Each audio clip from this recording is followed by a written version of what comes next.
Welcome to today's verse of the day. Today's passage takes us to Jacob's final prophetic blessings over his 12 sons, the future tribes of Israel. In these verses, we witness faith that looks beyond death, blessings that speak destiny, and the unfolding of God's promises across generations. Let's explore Genesis 49, 1-33 together. Verse: Then Jacob called his sons and said, "Gather around so I can tell you what will happen to you in days to come."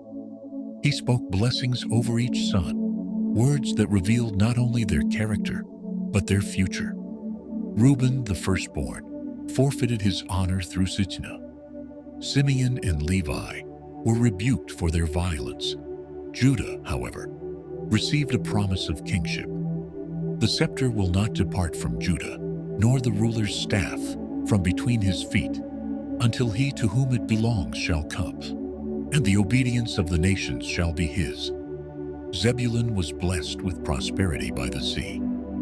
Issachar would bear burdens but find rest. Dan would bring justice. God would overcome. Asher would enjoy abundance, and Naphtali would speak words of beauty. Joseph received one of the greatest blessings. Joseph is a fruitful vine, with blessings of heaven above and the deep that lies below. And Benjamin would be fierce and victorious. When Jacob finished, he charged them, saying, "I am about to be gathered to my people. Bury me with my fathers in the cave of Machpelah." Then he drew his feet up into the bed, breathed his last, and was gathered to his people. This chapter is powerful. A father speaking destiny over his sons, and a believer facing death with complete peace. Jacob's words weren't just blessings, they were prophecy. Each one revealed how God's plan would unfold through the tribes of Israel, and ultimately, through the coming Messiah from Judah's line. Jacob didn't fear death because his faith looked beyond it. He had walked with God through every trial, and now he rested in the promise that the covenant would continue through his family.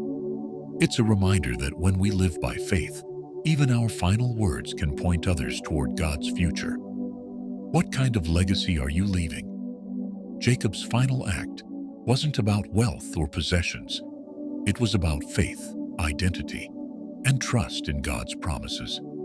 You don't have to be at the end of your life to bless others with your words. Speak life, speak encouragement, and declare God's faithfulness over your family and future.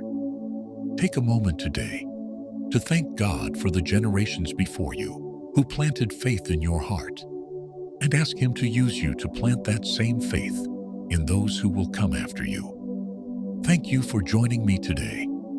If this passage inspired you, share it with someone who needs to be reminded that faith leaves a legacy far greater than anything material.